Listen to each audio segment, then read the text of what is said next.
ऐसी ही बेहतरीन कहानियाँ सुनने के लिए केपी नॉवल चैनल को लाइक, शेयर और सब्सक्राइब करें। आने वाली कहानियों के बारे में जानने के लिए हमारे टेलीग्राम से जुड़ें। लिंक डिस्क्रिप्शन में है। BTTH, मैंने जुनर से शादी की लेकिन उसने हमारी शादी को पूरा करने से इनकार कर दिया। अध्याय 161, चाहे कुछ भी हो, मैं तुम्हें वापस जीत लूँगा। ये भोज मूल रूप से लेई कबीले के प्रतिनिधिमंडल का स्वागत करने के लिए तैयार किया गया था। अब जब लेई कबीले के सभी सदस्य चले गए हैं तो भोज का अब कोई मतलब नहीं रह गया है। अब और समय बर्बाद न करते हुए गूफी ने गूली की ओर देखा। गूफी ने मुस्कुराते हुए कहा, दादाजी, आपका पोता पहले विदा लेगा। गूली को सम्मानपूर्वक झुकते हुए, जिन्होंने मुस्कुराते हुए सिर हिलाया। इसके बाद गूफी ने गू युआन की ओर रुख किया, उसे अलविदा कहा और हॉल से बाहर निकल गया। जब गूफी चला गया तो वह दृढ़ता से चला, उसकी निगाहें सीधे आगे की ओर टिकी हुई थीं, किसी और पर एक नज़र भी नहीं पड़ी। इससे जुनैर, जिसने कुछ उम्मीदें पाल रखी थीं, पूरी तरह से निराश हो गई। उसने सोचा था कि आज उसके काम निश्चित रूप से गूफी को प्रभावित करेंगे, लेकिन वह दृश्य नहीं हुआ जिसकी उसने उम्मीद की थी। गूफी उसके प्रति उदासीन रही, हमेशा की तरह ठंडी, मानो वे अजनबी हों। क्या वाकई कोई मौका नहीं बचा है? जुनैर ने गूफी को हॉल से बाहर जाते देखा, उसकी आंखें अनिच्छा से भर गईं। उसके अंदर शिकायत की भावना उमड़ पड़ी और वह लगभग फूट फूट कर रोने लगी, लेकिन गू कबीले के सदस्यों के सामने उसने आंसू रोक लिए। गूफी द्वारा उदाहरण प्रस्तुत करने के बाद अन्य लोग एक एक करके जाने लगे। कुछ लोग जो जुनैर के साथ अच्छे संबंध रखते थे, जाते समय अलविदा कहना चाहते थे, लेकिन उसके सिर को उदास भाव के साथ झुका हुआ देखकर उन्होंने सवाल पूछने की हिम्मत नहीं की और चुपचाप चले गए। आह, तुम ऐसा करने पर क्यों जोर दे रहे हो?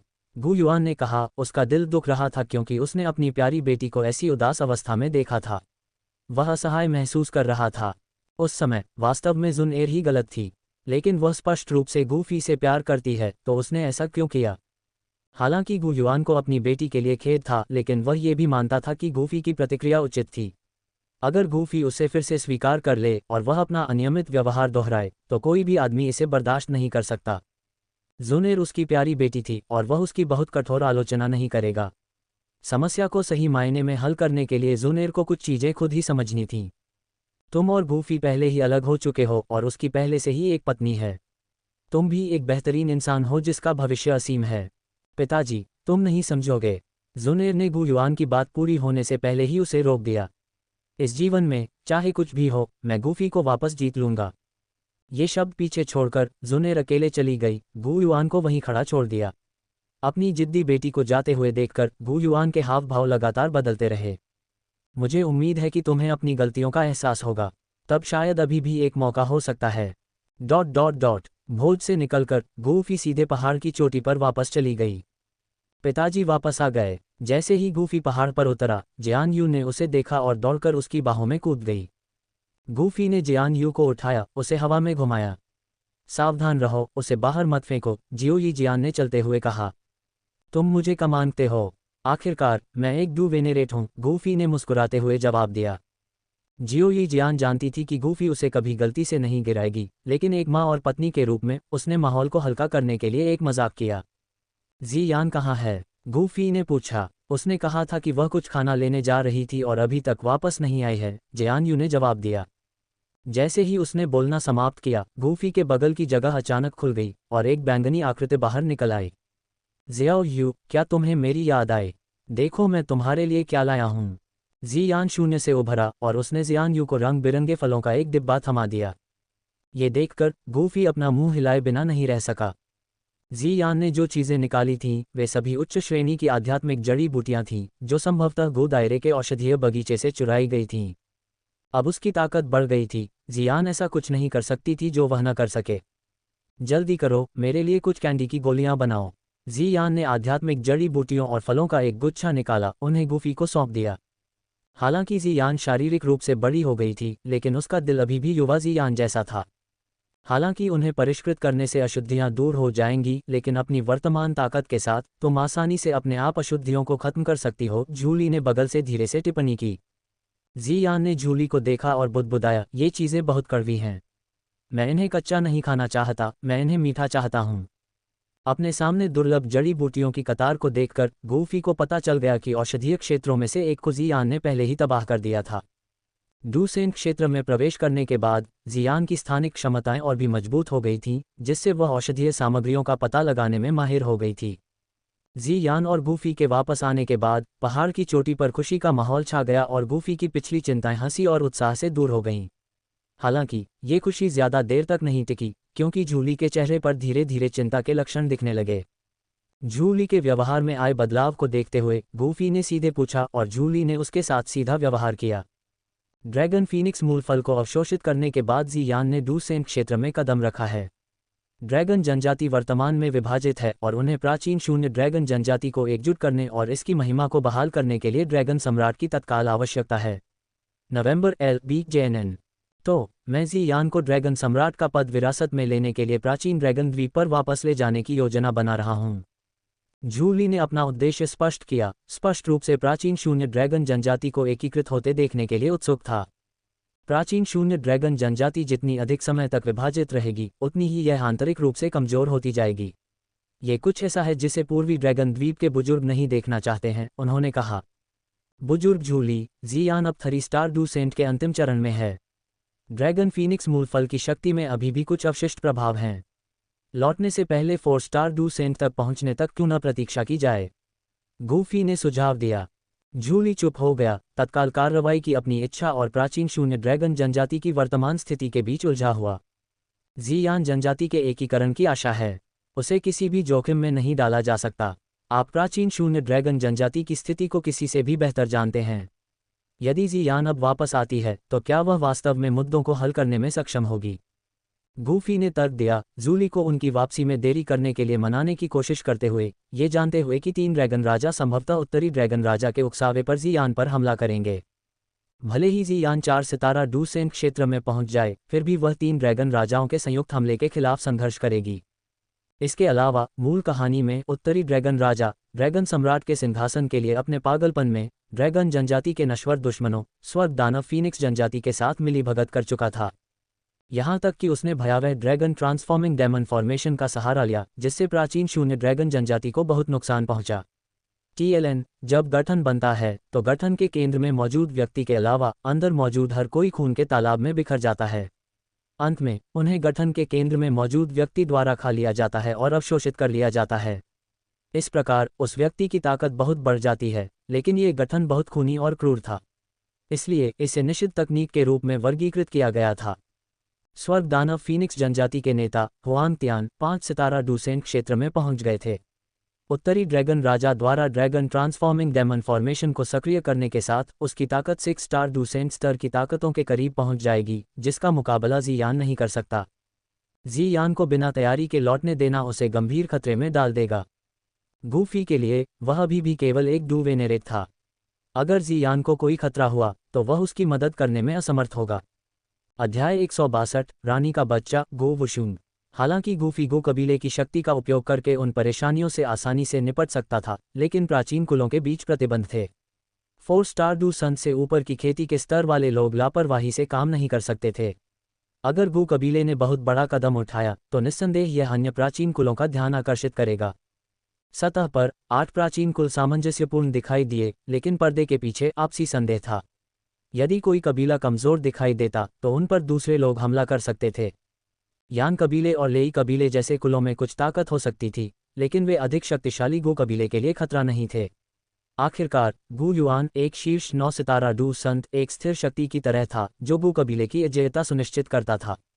गु कबीला वास्तव में केवल हुन कबीले से सावधान था। हुन कबीले का नेता गु युआन के बराबर का एक शीर्ष स्तरीय शक्तिशाली व्यक्ति था और उसे निहिलिटी डिवोरिंग फ्लेम का समर्थन प्राप्त था, जिसमें 9 सितारा डू संत की शक्ति भी थी। हुन कबीले की योजना अब तक लगभग पूरी हो जानी चाहिए, गूफी ने सोचा। समयरेखा के अपने अनुमान के आधार पर हुन कबीले की भव्य योजना लगभग तैयार थी। एक बार जब सोल हॉल ने उनके लिए पर्याप्त आत्मासार एकत्र कर लिया तो हुन कबीला 8 प्राचीन कुलों का सफाया शुरू कर देगा। एक सहस्राब्दी की तैयारी के बाद भी गो कबीला अकेले हुन कबीले की शक्ति का सामना नहीं कर पाएगा। इसलिए गो कबीला इस समय कोई गलती नहीं कर सकता था और उसे सावधानी से आगे बढ़ने की आवश्यकता थी। उन्हें प्राचीन शून्य ड्रैगन जनजाति के साथ स्थिति को स्थिर करने की भी आवश्यकता थी। आगामी युद्ध में ड्रैगन जनजाति एक महत्वपूर्ण सहयोगी होगी। इस बारे में क्या ख्याल है एल्डर जूली? आप कुछ समय से ईस्ट ड्रैगन आइलैंड से दूर हैं। क्यों न वापस लौटकर वहां की स्थिति को स्थिर करें, लेकिन अभी के लिए जियान के बारे में कुछ भी न कहें। गूफी ने एक पल सोचने के बाद सुझाव दिया। ये सुनकर जूली ने थोड़ा मुंह सिकोड़ा और जल्दी से अपने विकल्पों पर विचार किया। जैसा कि गूफी ने कहा, भले ही जियान कबीले में वापस आ जाए, लेकिन वह शायद स्थिति को बदलने में सक्षम न हो। उसकी वापसी की खोज संभवतः 3 ड्रैगन राजाओं द्वारा भेजे गए जासूसों द्वारा की जाएगी, और वे ये जानने के बाद अनिवार्य रूप से उसे पाने के लिए लालायित होंगे कि उसने ड्रैगन फीनिक्स मूलफल को अवशोषित कर लिया है। यदि तीनों ड्रैगन राजाओं ने एक हताश जुआ खेलने का फैसला किया तो जियान गंभीर खतरे में पड़ सकता है। गूफी का सुझाव वास्तव में अभी के लिए सबसे अच्छा उपाय था। ठीक है, हम आपके सुझाव के अनुसार करेंगे। मुझे जियान की देखभाल करने के लिए आप पर भरोसा है, जूली ने सहमति व्यक्त की। इसके साथ जूली ने गो दायरे को छोड़ने और अकेले ईस्ट ड्रैगन द्वीप पर लौटने की तैयारी की। क्या एल्डर जूली चले गए हैं? जूली के जाने के कुछ समय बाद जियान गूफी के पास दिखाई दिया।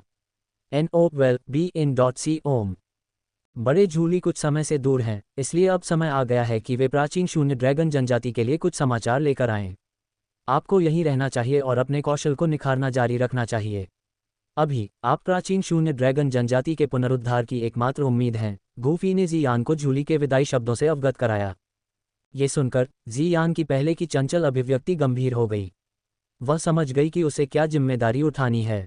अब जब वह बड़ी हो गई थी तो उसे अपने कर्तव्यों को निभाने का समय आ गया था। बड़ा होना परेशानी भरा है, लेकिन ड्रैगन सम्राट के रूप में मुझे सबसे मजबूत होना चाहिए। जियान की मुस्कान अब लापरवाह नहीं थी, ये दृढ़ संकल्प से भरी थी। जियान वास्तव में परिपक्व हो गया है, गूफी ने सोचा। अब लंबे और संतुलित जियान को देखते हुए भावनाओं की लहर महसूस हुई। उसके बाद दिन शांति से बीत गए। जियान ने लगन से प्रशिक्षण लिया, अपने भीतर ड्रैगन फीनिक्स मूल फल से बची हुई ऊर्जा को परिष्कृत किया। गूफी ने अपनी पत्नी और बेटी के साथ समय बिताया और साथ ही अपनी साधना को नई ऊंचाइयों पर ले गए। अगली चुनौती जिसका उन्होंने सामना किया वह संतत्व प्राप्त करने के लिए 9 परिवर्तनों की प्रक्रिया थी। तथाकथित 9 परिवर्तनों को डू वेनेरेट वर्ग और अर्ध संत वर्ग के शिखर के बीच के अंतर को मापने के लिए एक परिमाणक माना जा सकता है। आखिरकार दोनों के बीच का अंतर बहुत भयानक था। कठिनाई को अलग करने के लिए एक और भी महीन रैंकिंग प्रणाली का उपयोग करने की आवश्यकता थी। 9 परिवर्तन प्रक्रिया अत्यधिक जटिल नहीं थी। सीधे शब्दों में कहें तो इसमें किसी के डू क्यू को परिष्कृत और संपीड़ित करने के 9 दौर शामिल थे। जब एक शिखर डू वेनेरेट उस बिंदु पर पहुंचता है जहां उसका डू क्यू पूरी तरह से संतृप्त हो जाता है, तो पहला परिवर्तन शुरू होता है। इस अवस्था में उन्हें और अधिक के लिए जगह बनाने के लिए अपने डू क्यू को संघनित और संपीड़ित करना पड़ा। जब डू क्यू फिर से भर गया तो उन्हें प्रक्रिया को दोहराने की आवश्यकता होगी। 9 परिवर्तनों के बाद वे पूर्णता तक पहुंचेंगे। तभी कोई व्यक्ति अथाह आकाश जैसे अंतराल को पार करने और अर्ध संत तक आगे बढ़ने में सक्षम होगा। इसके कारण इस चरण तक पहुंचने वाले कुछ विशेषज्ञ डू वेनेरेट वर्ग के शिखर पर छिपे हुए प्रशिक्षण को 9 परिवर्तनों के रूप में वर्णित करेंगे। ... 1 वर्ष जल्दी से बीत गया और गूफी ने 4 परिवर्तनों को सफलतापूर्वक पूरा किया। 4 परिवर्तन डू वेनेरेट के शिखर पर आगे बढ़ा। प्रगति की ये दर आश्चर्यजनक थी। इस गति से, जो अधिकांश लोग जीवन भर में हासिल नहीं कर सकते, गूफी ने 3 साल से भी कम समय में हासिल किया। इस वर्ष के दौरान जियान ने ड्रैगन फीनिक्स मूल फल की शेष शक्ति को भी पूरी तरह से अवशोषित कर लिया और 4 सितारा डू सेंट तक पहुंच गया। जियो यी जियान, किंगलिन, कैलिन और अन्य लोगों ने भी अपनी साधना में महत्वपूर्ण प्रगति की। सबसे बड़ा आश्चर्य कैलिन को हुआ, जिसका पेट काफी बड़ा हो गया था।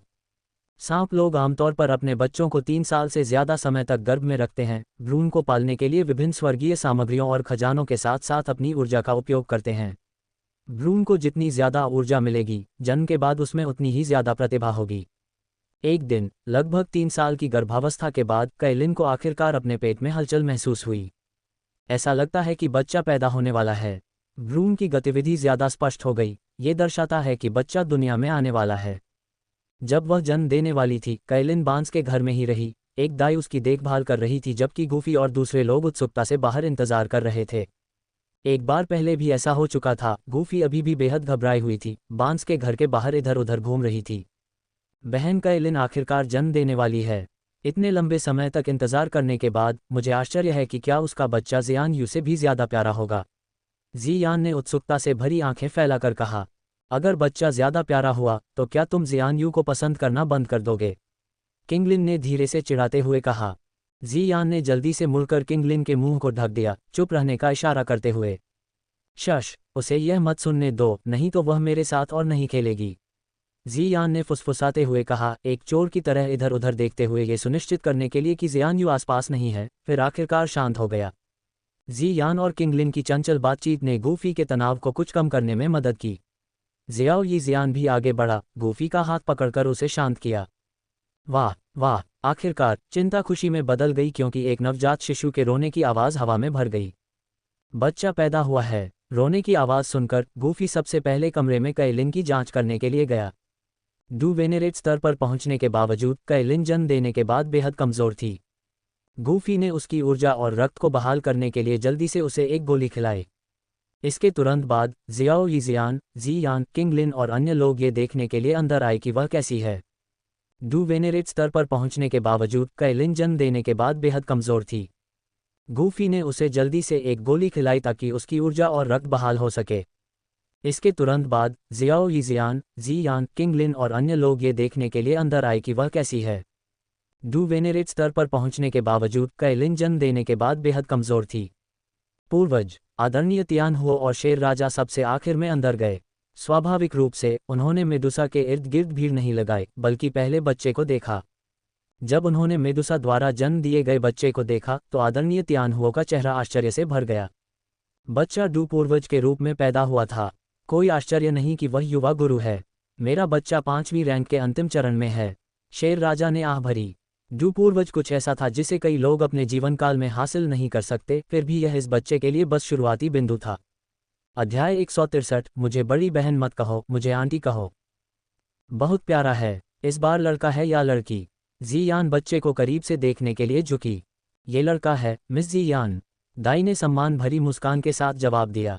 एक लड़का? मुझे वास्तव में लड़कियां ज्यादा पसंद हैं, जियान ने खुद से कहा। थोड़ी निराश लग रही थी, जैसे कि वह वही हो जिसने बच्चे को जन्म दिया था और अब बच्चे पर फैसला सुना रही हो। कयर, हमारे बच्चे को देखो, वह अब एक छोटा आदमी है। कयर के कुछ हद तक ठीक होने के बाद गूफी ने अपने चेहरे से पसीना पोंछा और फिर बच्चे को जियान से लेकर कयर को सौंप दिया। मेरा बच्चा, 7 रंगों वाले स्वर्ग निगलने वाले अजगर की आभा। उद्धरण चिन्ह। कयर ने तुरंत बच्चे के भीतर परिचित आभा को महसूस किया। वह समझ गई कि बच्चे की डू पूर्वज के रूप में जन्म लेने की क्षमता संभवतः 7 रंग वाले स्वर्ग निगलने वाले अजगर की शक्ति के कारण थी, जिसकी आत्मा पूरी तरह से नष्ट नहीं हुई थी और अब बच्चे के शरीर के माध्यम से पुनर्जन्म ले चुकी थी। TLN, मुझे आश्चर्य है कि जब वह जानवर क्षेत्र में प्रवेश करता है तो उसने कैलिन को 9 रंग वाले अजगर में क्यों नहीं विकसित किया, क्योंकि वह कहानी जानता है। वह दानव संत हुआन क्वान की विरासत से भी चूक गया जो एक निम्न, एक मध्यम और एक उच्च स्वर्ग स्तरीय डू तकनीक प्रदान करती है। कुल मिलाकर 3 स्वर्ग स्तरीय डू तकनीकें हैं। क्या आपने अभी तक उसके लिए कोई नाम सोचा है? जियो यी जियान ने अचानक पूछा। गूफी ने एक पल के लिए रुककर अपनी बाहों में अभी भी रोते हुए बच्चे को देखा और फिर मुस्कुराया। मेरा बच्चा डू जोंग के रूप में पैदा हुआ है, जो वास्तव में दुनिया में बेजोड़ है। तो चलो उसका नाम वुशुंग रखते हैं। ये कैसा लगता है? वुशुंग, ये नाम कारगर है, ये शक्तिशाली लगता है। उम्मीद है ये छोटा लड़का बड़ा होकर अपने पिता की तरह ही एक बेहतरीन इंसान बनेगा। कमरे में मौजूद सभी लोग प्यार से वुशुंग नाम पुकारने लगे। मानो अपना नाम पहचानते हुए वुशुंग ने रोना बंद कर दिया और मुस्कुराना भी शुरू कर दिया। रोता हुआ डू पूर्वज, ये जीवन में पहली बार है, गूफी ने वुशुंग को देखते हुए प्यार से कहा। 2.5 साल की जियान यू भी बहुत उत्साहित थी। बहुत बढ़िया, अब मेरा एक छोटा भाई है। वह खुशी से चिल्लाए और दौड़कर उसके पास आए और जियो यी जियान ने उसे उठा लिया ताकि वह वुशुंग को करीब से देख सके। जियान ने गूफी के परिवार को कितना खुश देखा, थोड़ा मुंह बनाया और खुद से बुदबुदाया, मैं भी बड़े भाई गूफी से एक बच्चा चाहती हूँ। वुशुंग के जन्म के कुछ समय बाद गूफी ने उसके लिए एक गोली बनाने की योजना बनाई। हालांकि वह अपने बच्चे को बहुत जल्दी बड़ा होने के लिए मजबूर नहीं करना चाहता था, फिर भी वह बच्चे के शरीर को सुधार सकता था। इस दौरान जब गूफी ने गोली को परिष्कृत करना पूरा किया तो आकाश ने सीधे 8 रंगों वाली गोली बिजली को छोड़ दिया। कीमिया में उसकी प्रगति लगभग उतनी ही तेज थी जितनी कि साधना में उसकी प्रगति। जब गूफी गोली को परिष्कृत कर रहा था, जियान चुपके से जियान यू के पास गया। जियान यू, क्या तुम ये स्पिरिट फ्रूट खाना चाहती हो? जियान ने जियान यू को लुभाने की कोशिश करते हुए पूछा। हाँ, जियाओ जियानले के छोटे से सिर ने उत्सुकता से सिर हिलाया। उसकी आंखें जियान के हाथ में आकर्षक फल पर टिकी हुई थीं। ठीक है, तो अब मुझे बड़ी बहन मत कहो, इसके बजाय मुझे आंटी कहो, जियान ने शरारती मुस्कान के साथ कहा। बड़ी बहन जियान, तुम अचानक क्यों चाहती हो कि मैं तुम्हें आंटी कहूँ? जियान यू ने पूछा, नए शीर्षक से हैरान होकर। क्यों मत पूछो, बस करो। अगर तुम मुझे आंटी कहोगी तो आत्मा फल तुम्हारा है, और अगर तुम ऐसा करोगी तो मैं हर दिन तुम्हारे लिए इनमें से एक फल चुपके से लाऊंगी। जी यान ने वादा किया। हर दिन, ठीक है, मैं तुम्हें आंटी कहूंगी। आंटी जी यान, जियाओ जियानले ने खुशी से चिल्लाया। जी यान ने खुद पर मुस्कुराया। अगर वह गूफी के साथ बच्चा चाहती थी तो उसे परिवार में अपनी स्थिति बदलकर शुरुआत करनी होगी। सेंट्रल प्लेन्स का दक्षिणी क्षेत्र, फॉलिंग स्टार पवेलियन। जियाओ यान और उनके गुरु आधे साल से यहाँ थे। फैंग जियान की सुरक्षा और संसाधन सहायता से उनकी स्थिति में काफ़ी सुधार हुआ था। हालांकि याओ लाओ के पास अभी भी भौतिक शरीर नहीं था, लेकिन उनकी आत्मा की शक्ति काफ़ी हद तक ठीक हो गई थी। फैंग जियान के दोस्त और फॉलिंग स्टार पवेलियन के संस्थापक के रूप में पूरे मंडप को याओ लाओ को उनकी आत्मा की शक्ति को पुनः प्राप्त करने और जियाओ यान के लिए विभिन्न स्वर्गीय लपटों के बारे में जानकारी खोजने में मदद करने के लिए जुटाया गया था। केवल स्वर्गीय ज्वाला प्राप्त करके ही जियाओ यान याओ लाओ के लिए एक शरीर को परिष्कृत कर सकता था जिससे उसे पुनर्जन्म मिल सके। आपकी आगे क्या योजनाएं हैं? एक दिन फैंग जियान ने याओ लाओ और जियाओ यान के निवास का दौरा किया और जियाओ यान से पूछा, अपने शिक्षक के शरीर को बहाल करने और खुद के लिए अधिक शक्ति प्राप्त करने के लिए मुझे स्वर्गीय ज्वालाओं की खोज जारी रखनी चाहिए। मैं एक स्वर्गीय ज्वाला पाऊंगा और अपने शिक्षक को वापस जीवित कर दूंगा। जियो यान ने दृढ़ता से घोषणा की, दृढ़ संकल्प के साथ अपनी मुट्ठियां भींचते हुए। वह क्रोधित और निराश दोनों था, क्योंकि वह बार बार स्वर्गीय ज्वाला प्राप्त करने के कई अवसरों से चूक गया था। स्वर्गीय ज्वालाएं दुर्लभ हैं और मिलना मुश्किल है। शांत मन से रहो, फैंग जियान ने जियो यान के कंधे को थपथपाते हुए कहा। पिल टॉवर में 30,000 बर्निंग फ्लेम नामक एक स्वर्गीय ज्वाला है। यदि आप पिल गैदरिंग में शीर्ष पर जगह बना सकते हैं तो आपके पास इसे परिष्कृत करने का मौका होगा। याओ लाओ ने समझाया, यह एकमात्र ज्ञात स्वर्गीय ज्वाला है जिसका पता लगाया जा सकता है। हालांकि फैंग जियान ने झिझकते हुए भौहें सिकुड़ी जैसे कि उसे कुछ कहना मुश्किल हो। एक पल की झिझक के बाद फैंग जियान बोला, पिल टॉवर में वह स्वर्गीय ज्वाला, इसे कुछ साल पहले किसी ने परिष्कृत किया था। क्या पिल टॉवर में स्वर्गीय ज्वाला भी चली गई है? क्या इसका मतलब यह है कि अब पिल गैदरिंग में भाग लेने के लिए कोई इनाम नहीं है? जियो यान ये जानकर चौंक गया कि 3000 जलती हुई ज्वाला पहले ही ले ली गई थी और उसका उत्साह जल्दी ही निराशा में बदल गया। गू क्षेत्र। गूफी अपने दिमाग को केंद्रित कर रहा था क्योंकि उसके हाथों में स्वर्गीय ज्वाला एक संवेदनशील ड्रैगन की तरह नाच रही थी। ज्वाला पर उसका नियंत्रण एक असाधारण स्तर पर पहुंच गया था। पूरी एकाग्रता के साथ उसने एक के बाद एक औषधीय जड़ी बूटियों को परिष्कृत करने के लिए ज्वाला का उपयोग किया। जड़ी बूटियां धीरे धीरे एक क्रिस्टल क्लियर तरल में पिघल गईं और गोली भट्टी के बगल में कई ऐसे तरल बूंदें थीं। विलय। गूफी ने आदेश दिया, तरल बूंदों को एक साथ लाया और उन्हें पिघलाने के लिए स्वर्गीय ज्वाला का उपयोग किया। हालांकि जैसे जैसे समय बीतता गया उसे अचानक मानसिक थकावट की लहर महसूस हुई। ज्वाला के नीचे राख में बिखरने से पहले पिघले हुए औषधीय सार एक फुफकार के साथ टूटने लगे। एक और विफलता। गूफी आह भरते हुए थोड़ा निराश महसूस किया। इस बार उसने T9 पिल को परिष्कृत करने का प्रयास किया था, लेकिन वह विफल हो गया था। गूफी को एहसास हुआ कि मेरी आत्मा शक्ति अब उच्च स्तरीय गोलियों के शोधन का समर्थन करने के लिए पर्याप्त नहीं है। उसकी आत्मा पहले ही स्वर्गीय आत्मा क्षेत्र में पहुंच चुकी थी और कीमिया में आगे बढ़ने के लिए उसे स्वर्ग क्षेत्र में कदम रखने की जरूरत थी, जिसके लिए दुर्लभ और शक्तिशाली सामग्रियों की आवश्यकता होगी। हालांकि ऐसी सामग्रियों को पाना लगभग असंभव था। केवल एक ही जगह बची है। गूफी ने एक स्थान के बारे में सोचा, आत्माओं का हॉल। ये शक्ति आत्माओं को इकट्ठा करती है और उनका सार निकालती है। अगर वह इसके 3 मुख्य हॉल में से किसी एक से आत्मा सार को जब्त कर लेता है तो उसकी आत्मा शक्ति में एक महत्वपूर्ण परिवर्तन होगा। हुन कबीले के आत्माओं के संग्रह का उद्देश्य उनकी अपनी आत्मा शक्तियों को बढ़ाना और उन्हें मजबूत बनाना था। हालांकि इस योजना के लिए सावधानी की आवश्यकता थी, क्योंकि गूफी को पता था कि गो कबीले के भीतर हुन कबीले के जासूस थे। गो कबीले के शीर्ष युवा गुरु के रूप में उनकी गतिविधियां पहले से ही उनकी निगरानी में हो सकती थीं। बाहर रहते हुए हुन कबीले के विशेषज्ञों द्वारा घात लगाए जाने का हमेशा जोखिम रहता था। भले ही उन्हें आत्मा की गहरी समझ हो, हुन कबीले की योजनाओं और रहस्यों को देखकर गूफी को उनके प्रति भय की भावना महसूस हुई। यही वह आतंक था जो उन्होंने प्रेरित किया था। वह खुलकर काम नहीं कर सकता था और गो कबीले के बुजुर्गों से मदद मांगने से उसके इरादे उजागर हो सकते थे। हॉल ऑफ सोल्स के 3 मुख्य हॉल शक्तिशाली विशेषज्ञों द्वारा संरक्षित थे, इसलिए उसे अपने साथ एक डूसेंट स्तर के सहयोगी की आवश्यकता थी। उसने जी यान के बारे में सोचा। जी यान की वर्तमान ताकत को देखते हुए, जब तक कि सोल हॉल के मास्टर हुन मिशेंग व्यक्तिगत रूप से हस्तक्षेप नहीं करते, हॉल ऑफ सोल्स में कोई भी उसका मुकाबला नहीं कर सकता था। ये लड़की जी यान वास्तव में उपयोगी होने जा रही है, गूफी ने मुस्कुराते हुए सोचा। ये सुनिश्चित करने के लिए कि वह उसे मना सके, उसने बड़ी संख्या में कैंडी भी तैयार की, कुछ ऐसा जिसे जियान कभी नहीं रोक सकता था। अपनी तैयारी करने के बाद गूफी जियान को खोजने के लिए अपने कमरे से बाहर निकला और संयोग से उसने उसे जियान के साथ खेलते हुए पाया। जियान एक आकर्षक फल पकड़े हुए था, जबकि जियान उत्सुकता से उसे देख रही थी, उसे खाने के लिए अधीर थी। फिर जियान ने एक सवाल पूछा जिसे गूफी, जो अभी अभी आई थी, ने सुन लिया। अच्छा हो, मुझे एक बार और आंटी कहो। अध्याय 164, मैनहॉल पर आश्चर्यजनक हमला। Aunty, aunty, aunty. छोटी जियान ने लगातार 3 बार आवाज़ लगाए। अच्छी लड़की, आंटी तुम्हें कुछ स्वादिष्ट खिलाएंगी। जियान को बहुत संतुष्टि महसूस हुई जब उसने छोटी जियान की मासूम आवाज़ सुनी, उसका चेहरा खुशी से भर गया। ओह नहीं, मैं बहुत उत्साहित हो गई और मैंने बिग ब्रदर गूफी को आते हुए नहीं देखा। अचानक जियान के चेहरे पर भाव जम गए क्योंकि उसने गूफी की उपस्थिति को महसूस किया। बिना पीछे मुड़े वह बांस की इमारत की ओर चलने लगी, ये दिखावा करते हुए कि उसने उसे नहीं देखा। जियान, लेकिन इससे पहले कि वह कुछ कदम उठा पाती, गूफी की आवाज़ उसके बगल में गूंज उठी। ओह, ये बिग ब्रदर गूफी है। क्या आप 9वीं कक्षा की गोली को परिष्कृत करने के लिए एकांत में नहीं थे? आप इतनी जल्दी बाहर क्यों आ गए? क्या आप फेल हो गए?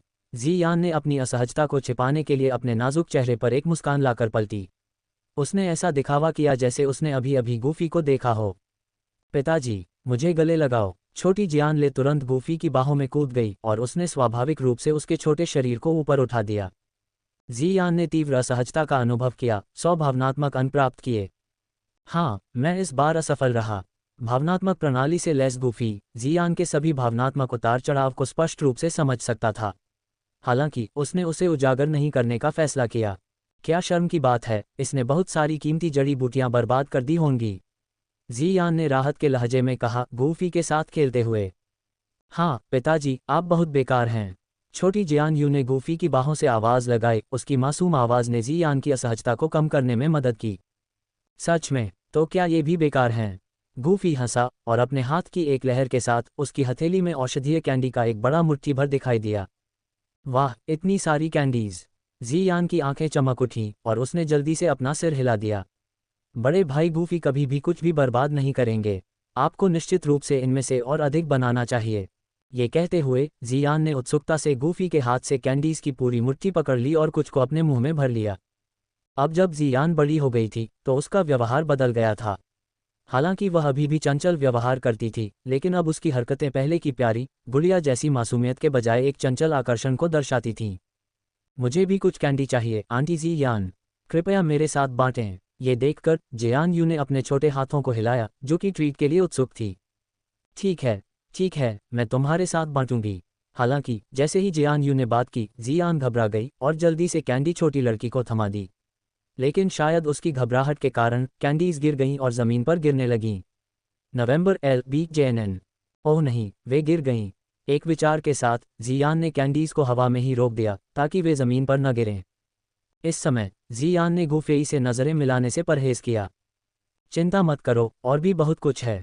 डैडी ने इस बार बहुत कुछ बनाया है, गूफेई ने कहा और उसने कई और जेड बोतलें निकालीं जो सभी कैंडी से भरी हुई थीं। उसने लिटिल जियान को मुझे आंटी कहते हुए सुना और कोई प्रतिक्रिया नहीं दी। ये वाकई अजीब है, जियान ने खुद से सोचा, राहत महसूस करते हुए और थोड़ा हैरान होते हुए उसने गूफेई को संदेह से देखा। उसने उससे पहले कभी इतनी कैंडीज नहीं दी थीं, अब क्यों? बड़े भाई गूफेई, तुम मुझसे कोई एहसान नहीं मांग रहे हो, है न? जियान ने चंचलता से मुस्कुराते हुए पूछा क्योंकि उसकी चमकदार आंखें गूफेई के इरादों को समझ रही थीं। हाँ, तुम बहुत तेज हो, गूफी ने सिर हिलाया और खुलेआम स्वीकार किया। हाँ, तुम कितनी ईमानदार हो, ये देखते हुए मैं तुम्हारी मदद करूंगा। जियान ने शरारती ढंग से मुस्कुराते हुए गूफी से सभी जेड बोतलें स्वीकार कीं। गूफी को किस तरह की मदद की ज़रूरत थी, उसे इसकी परवाह नहीं थी, क्योंकि वह कभी भी उसके द्वारा मांगी गई किसी भी चीज़ को मना नहीं करेगी। इसे गुप्त रखने की ज़रूरत है। गूफी ने थोड़ा मुस्कुराया और फिर आत्माओं के हॉल पर हमला करने की अपनी योजना के बारे में बताया। अगर वे मैन हॉल में घुसकर वहां संग्रहित आत्मा सार को पुनः प्राप्त कर सकते हैं, तो गूफी की आत्मा आसानी से स्वर्ग क्षेत्र तक पहुंच सकती है और उसकी कीमिया कौशल 9वीं कक्षा तक आगे बढ़ सकती है। अपनी आत्मा शक्ति को बढ़ाने से गूफी को एक और बढ़िया अवसर का प्रयास करने का मौका भी मिलेगा। हॉल ऑफ सोल्स, जिसका आप हमेशा जिक्र करते हैं, वह अंधेरा संगठन जो आत्माओं को इकट्ठा करता है न? उनसे निपटना एक अच्छा विचार लगता है। ज़ियान गूफी की योजना से रोमांचित लग रहा था। वे दोनों जल्दी से योजना पर सहमत हो गए। गोपनीयता बनाए रखने के लिए उन्होंने घोषणा की कि वे एकांत में जा रहे हैं और गो कबीले में किसी और को नहीं बताया, यहाँ तक कि बड़ों को भी नहीं, क्योंकि उन्हें संदेह था कि उनके बीच उन कबीले के जासूस हो सकते हैं। ज़ियाओ यी जियान कयर, ज़ियान और मुझे थोड़ी देर के लिए बाहर जाने की ज़रूरत है, लेकिन चिंता मत करो। कुछ व्यवस्था करने के बाद ज़ियान और गूफी चुपचाप गो दायरे से चले गए। Hall of soul central plains में कुख्यात था। इसकी कई शाखाएं थीं, जिनमें 24 महत्वपूर्ण शाखाएं थीं जिन्हें दिशा हॉल के नाम से जाना जाता था। इनके ऊपर तियानगंग हॉल थे, जो हॉल ऑफ सोल्स के सबसे महत्वपूर्ण स्थान थे। तियानगंग हॉल 3 भागों में विभाजित थे: स्वर्ग, पृथ्वी और मनुष्य हॉल। स्वर्ग हॉल मुख्यालय के रूप में कार्य करता था, जहां आत्मा हॉल के स्वामी हुनमी शेंग रहते थे। पृथ्वी हॉल डिप्टी हॉल मास्टर के नियंत्रण में था और मनुष्य हॉल का प्रबंधन प्रथम और द्वितीय तियानजुन द्वारा किया जाता था। इस बार गूफी का लक्ष्य तीनों में से सबसे कमजोर था, मनुष्य हॉल, क्योंकि उस पर हमला करना सबसे सुरक्षित विकल्प होगा। Burial corpse mountain range central plains के दक्षिण पश्चिमी किनारे पर स्थित थी। भूभाग ने इस क्षेत्र को घने लाश क्यूई के साथ मिश्रित भारी येन ऊर्जा से भर दिया। पर्वत श्रृंखला अपने आप में कब्रों का एक अजीब गठन था, जो एक भयानक और उजाड़ वातावरण बनाता था। शायद ही कोई कभी स्वेच्छा से यहाँ आया हो। हुश! ब्यूरियल कॉर्प्स माउंटेन रेंज के ऊपर शांत आकाश में एक हल्की सी आवाज ने अचानक शांति को तोड़ दिया। 2 आकृतियां प्रकाश की तरह तेज गति से चलती हुई दूरी पर दिखाई दीं। वे कोई और नहीं बल्कि गूफी और ज़ियान थे, जो गो दायरे से यहाँ आए थे। हम पहुंच गए हैं। मैन हॉल आगे है। गूफी की नज़र पर्वत श्रृंखला के सबसे गहरे हिस्से पर टिकी हुई थी, जहां जगह थोड़ी विकृत लग रही थी। ज़ियान, अब ये तुम्हारे ऊपर है। चिंता मत करो, इसे मुझ पर छोड़ दो। एक मच्छर भी बाहर नहीं निकलेगा। ज़ियान ने आत्मविश्वास से मुस्कुराते हुए अपनी आस्तीन लहराई, जबकि आसपास का स्थान कांप उठा। एक विशाल अवरोध बन गया, जिसने पूरे क्षेत्र को घेर लिया। तैयारियां पूरी होने के बाद गूफी और ज़ियान बड़े काले लबादे पहने हुए पर्वत श्रृंखला की गहराई में चले गए। अध्याय 165। क्या आत्माओं का हॉल वाकई इतना प्रभावशाली है? थोड़े से विकृत स्थान में काली भूमि का एक विशाल विस्तार था। कभी कभी सतह पर भयावह सफ़ेद, स्पष्ट रूप से टूटी हुई हड्डियों के धब्बे दिखाई देते थे, जो एक भयानक ठंडक को बाहर निकालते थे। इस बड़े क्षेत्र के केंद्र में एक विशाल काला महल खड़ा था, जो खामोश और भव्य था, जैसे कि कोई प्राचीन जानवर जमीन पर प्रतीक्षा में लेटा हो। काले महल के अंदर अनगिनत मोटी काली जंजीरें बाहर की ओर फैली हुई थीं, जिनके सिरे जमीन में गहरे धंसे हुए थे। इन जंजीरों पर काली धुंध घूम रही थी, जो स्पष्ट रूप से मानव रूप ले रही थी। जंजीरें कभी कभी चमकती थीं, जिससे प्रकाश धुंध में बहता था, जिससे यह और भी ठोस हो जाती थी। अचानक जंजीरों पर धुंध से 1 दर्जन या उससे अधिक आकृतियां उभरीं। धुंध 1 दर्जन ठंडे चेहरे वाली आकृतियों में संघनित हो गई। चलो चलते हैं, मिशन को अंजाम देने की बारी हमारी है। मुझे उम्मीद है कि हम इस बार पर्याप्त आत्माओं को वापस ला पाएंगे। उनमें से एक व्यक्ति, जो नेता लग रहा था, कर्कश आवाज में बोला। उसके हाथ की एक लहर के साथ दर्जन भर आकृतियां काली धुंध में बदल गईं और अंतरिक्ष के किनारे की ओर बढ़ गईं। हालांकि जैसे ही काली धुंध अंतरिक्ष अवरोध को तोड़ने वाली थी, आसपास का स्थान अचानक जम गया और फिर बल के साथ ढह गया। दर्जन भर आकृतियां बिना किसी चीख के ही शून्य में धंस गईं। इसके बाद अंतरिक्ष अवरोध टूट गया और 2 आकृतियां धीरे धीरे अंदर चली गईं। यह कोई और नहीं बल्कि गूफी और ज़ियान थे। जैसे ही वे अंदर आए, विशाल महल से एक शोकपूर्ण विलाप गूंज उठा। जंजीरों पर काली धुंध ने भयावह निगाहें निकाली, जो 2 घुसपैठियों पर टिकी थीं। आत्माओं के हॉल में घुसने की तुम्हारी हिम्मत कैसे हुई? तुम मौत को दावत दे रहे हो। भयानक चीखों ने अंतरिक्ष की खामोशी को तोड़ दिया।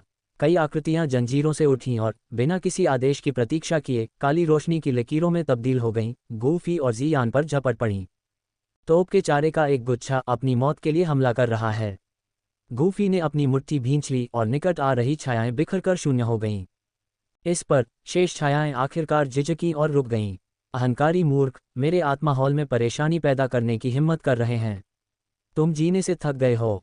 आकाश रक्षकों, उन्हें नीचे ले जाओ। एक बुजुर्ग विशाल महल के ऊपर दिखाई दिया, हाथ में कंकाल की छड़ी लिए झुका हुआ। उसकी गहरी गहरी आंखें भयानक हरे प्रकाश से चमक रही थीं, जिससे वह एक भयावह रूप दे रहा था। उसके कर्कश आदेश पर 1 दर्जन आकृतियां महल से बाहर निकलीं और हवा में मडरा गईं। वे सभी डू वेनेरेट विशेषज्ञ थे। हम सोल हॉल के तथाकथित दूसरे तियानजुन को निश्चित रूप से दिखावा करना आता है। 1 दर्जन डू वेनेरेट से घिरे हुए गूफी ने व्यंग्य किया। अपनी वर्तमान साधना के साथ ये विरोधी उसके लिए कोई मुकाबला नहीं थे। एक ही हथेली के प्रहार से उनके चारों ओर का स्थान लगभग तुरंत रह गया। एक गहरा काला प्रकाश वलय फैल गया जो अपने रास्ते में आने वाली हर चीज को निगल गया। एक ही बार में 7 या 8 स्काई प्रोटेक्टर पूरी तरह से भस्म हो गए। TLN hall of souls protector को स्काई, अर्थ और मैन श्रेणी में विभाजित किया गया है। एक स्काई प्रोटेक्टर 7 स्टार डू वेनेरेट स्तर के आसपास हो। मृत्यु को आमंत्रित करना। बुजुर्ग गू यू अपने स्थान से गायब हो गया और गूफी और जी यान के सामने फिर से प्रकट हुआ। उसका कंकाल हाथ गूफी के माथे तक पहुंच रहा था। मृत्यु को आमंत्रित करने वाला तुम हो। गूफी के बगल में खड़े जी यान ने लापरवाही से वार किया।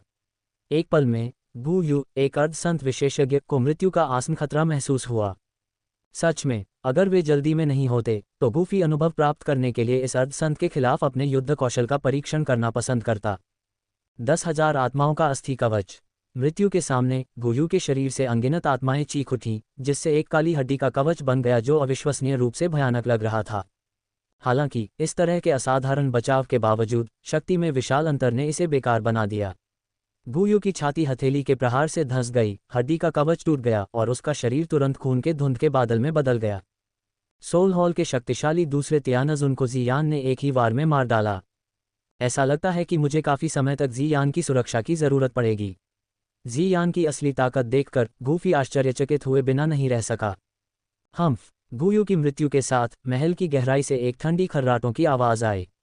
एक मोटी काली धुंध बाहर निकली जिसमें एक मुरझाया हुआ कंकाल जैसा आकार दिखाई दिया जो एक भयावह आभा में लिपटा हुआ था। 2 सितारा डू सेंट, यह आत्मा हॉल का पहला तियानजुन होना चाहिए। बूढ़े व्यक्ति को देखते हुए गूफी ने खुद से कहा, अगर केवल पहला तियानजुन हॉल की रखवाली कर रहा होता तो आज का मिशन आसान होता। तुम कौन हो और तुम मेरे आत्मा हॉल पर हमला क्यों कर रहे हो?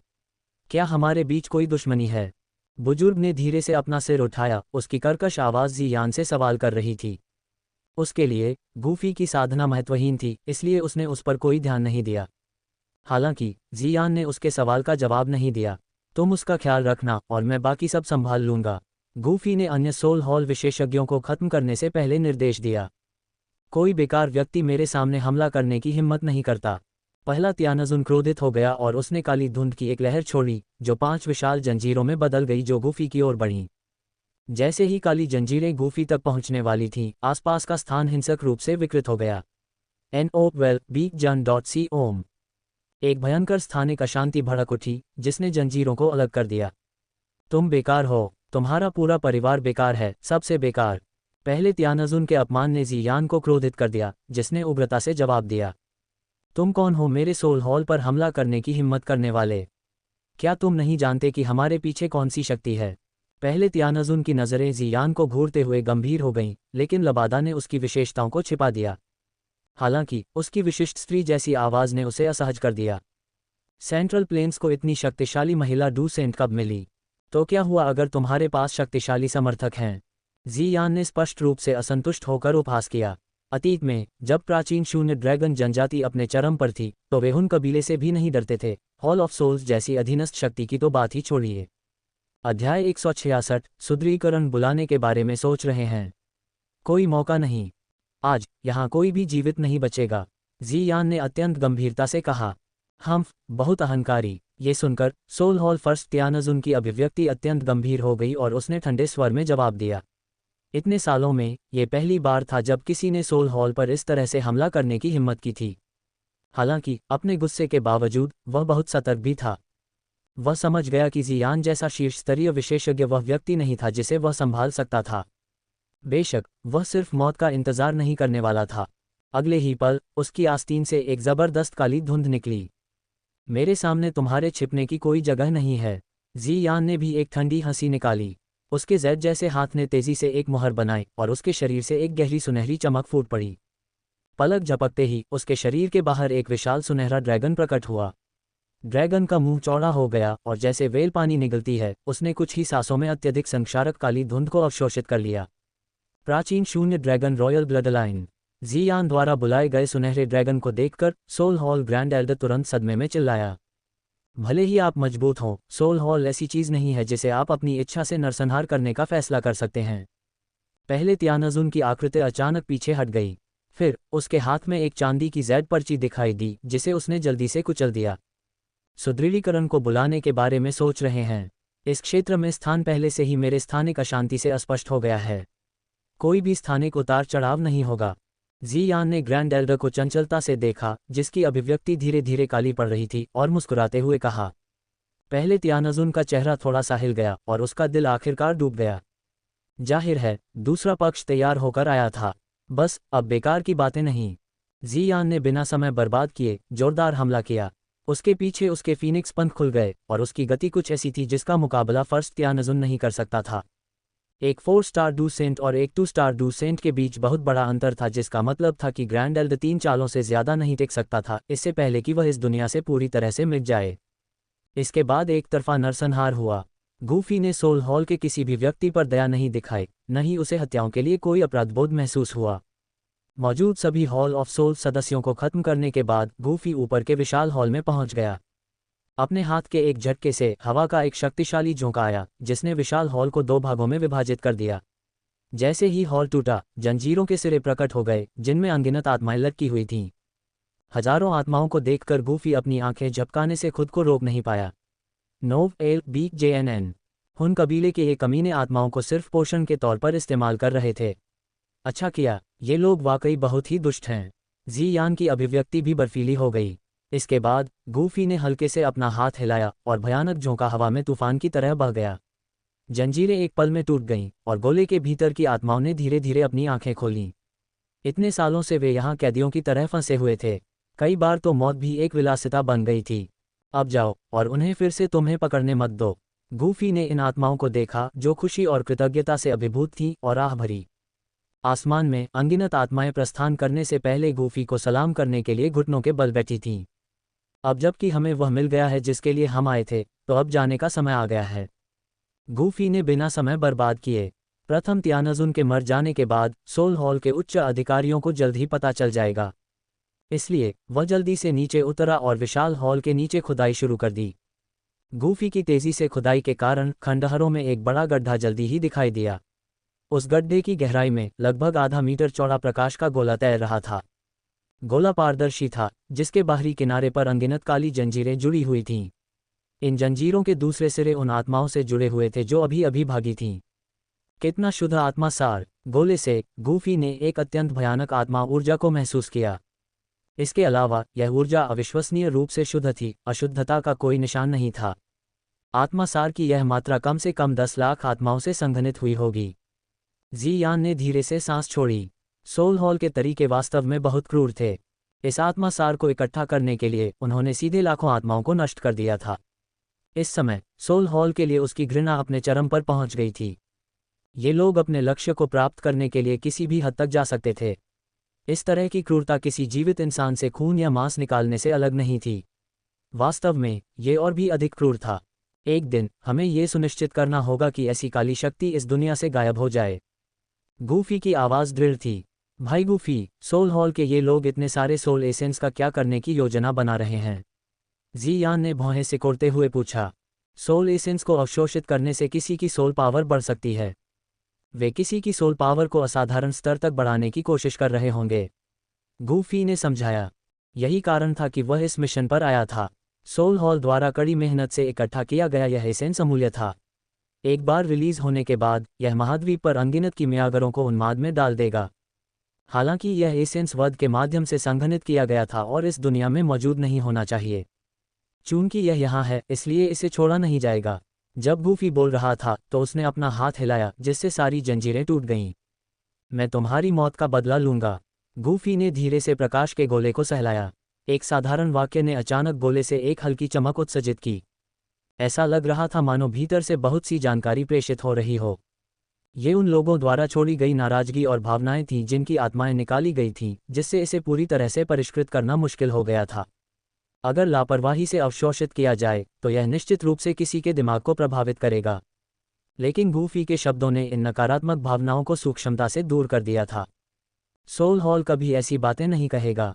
चलो चलें। प्रकाश के गोले को इकट्ठा करने के बाद गूफी ने धीरे से आह भरी। जियान ने फिर एक स्थानिक सुरंग बनाई और वे दोनों दरार में चले गए। गूफी और जियान के जाने के लगभग 2 घंटे बाद खंडहर के पास एक पर्वत शिखर के ऊपर का स्थान थोड़ा थोड़ा हिलने लगा। इसके तुरंत बाद एक छाया उभरी और विशाल हॉल के खंडहरों में घुस गई।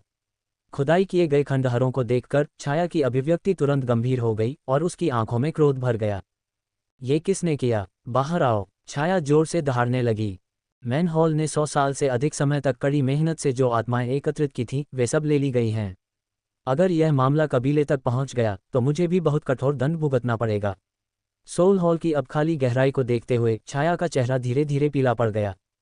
मैनहॉल तियानगंग के 3 हॉल में से एक है और सोल हॉल के भीतर एक बहुत ही महत्वपूर्ण स्थान रखता है। अब गूफी द्वारा आत्मा सार ले लिए जाने और आत्माओं को मुक्त कर दिए जाने के बाद नुकसान इतना बड़ा था कि सोल हॉल भी इसे सहन नहीं कर सका। अध्याय 167। ये वास्तव में हम नहीं थे। हाँ, किसने सोचा होगा कि आज सोल हॉल का ऐसा हश्र होगा। अच्छा किया, सोल हॉल के लोग बहुत समय से अहंकारी रहे हैं, उन्हें सबक सिखाया जाना चाहिए। लेकिन वह कौन हो सकता है जिसने सोल हॉल की शाखा को नष्ट किया? क्या ये पिलटॉवर हो सकता है? हाँ, केवल पिलटॉवर ही ऐसा कुछ कर सकता है। सोल हॉल की शाखा के विनाश की खबर हालांकि सोल हॉल द्वारा आधिकारिक रूप से घोषित नहीं की गई थी, लेकिन इसे गुप्त नहीं रखा जा सका। ऐसी चौंकाने वाली खबर एक सप्ताह के भीतर पूरे सेंट्रल प्लेन्स में फैल गई, जिससे व्यापक हलचल मच गई। सेंट्रल प्लेन्स की शक्तियां सोल हॉल की ताकत को अच्छी तरह से जानती थीं। यह विशालकाय लंबे समय से इस क्षेत्र पर हावी था, यहाँ तक कि पिलटॉवर सोल हॉल के साथ अपने कई संघर्षों में अक्सर हार के मुंह में जाता था। इसलिए जबकि कई ताकतों को सोल हॉल के हाथों नुकसान उठाना पड़ा था, उन्होंने जवाबी कार्रवाई करने की हिम्मत नहीं की, अपनी नफरत को अंदर ही अंदर दबाए रखा। अब ये खबर सुनकर कई लोग न्याय की भावना से खुद को रोक नहीं पाए। हालांकि सेंट्रल प्लेन्स में विभिन्न ताकतों के बीच ये सवाल बना रहा, सोल हॉल की एक शाखा को मिटाने की शक्ति किसके पास थी? 3 तियानगंग हॉल में से एक को नष्ट करने की ऐसी उपलब्धि कुछ ऐसी थी जिसे पिलटॉवर ने भी पहले हासिल नहीं किया था। इसके बावजूद कई लोगों को अभी भी संदेह था कि इसके पीछे पिलटॉवर का हाथ है। पवित्र पिल सिटी, पिलटॉवर की सबसे ऊपरी मंजिल NOVB ओम। जुबान कोनगजी, मुझे उम्मीद नहीं थी कि कोई इस बार आगे आएगा और सोल हॉल को सबक सिखाएगा। ये बहुत संतोषजनक है। भव्य हॉल में गहरे रंग की तियान लीजी स्पष्ट रूप से उत्साहित थी। वास्तव में इतने सालों के बाद सोल हॉल को आखिरकार एक बड़ा झटका लगा है। इससे दुनिया को ये भी पता चलता है कि सोल हॉल उतना अजेय नहीं है जितना लगता है। जुबान कोनगजी ने सहमति में सिर हिलाया। हालांकि यह रोमांचक खबर है, लेकिन ये हमारे लिए कुछ परेशानी भी लेकर आई है। सेंट्रल प्लेन्स में यह बात फैल रही है कि पिलटॉवर सोल हॉल की शाखा में इस नरसंहार के लिए जिम्मेदार है। सोल हॉल इसके कारण हमारे पीछे पड़ सकता है। जुबान यी, जो अब तक चुप थी, आखिरकार बोली, उसकी आंखें चिंता से भरी हुई थीं। यह एक समस्या है, लेकिन अगर सोल हॉल वास्तव में लड़ाई चाहता है तो हमारे पास उसका सामना करने के अलावा कोई विकल्प नहीं है। इतने सालों की लड़ाई के बाद क्या हमें अब उनसे डरना चाहिए? जुबान कोनगजी का स्वर गंभीर हो गया। बेशक, मुझे डर नहीं है। चाहे उनमें से कितने भी लोग आएं, मैं उन सभी को मार डालूंगा। तियान लीजी ने अपने उग्र स्वभाव के साथ कटु अंत तक लड़ने का इरादा जताया। हालांकि ये कहने के बाद उसने एक मासूम इशारे में अपने हाथ फैलाए और कहा, लेकिन यह वास्तव में ऐसा कुछ नहीं था जो पिलटॉवर ने किया था।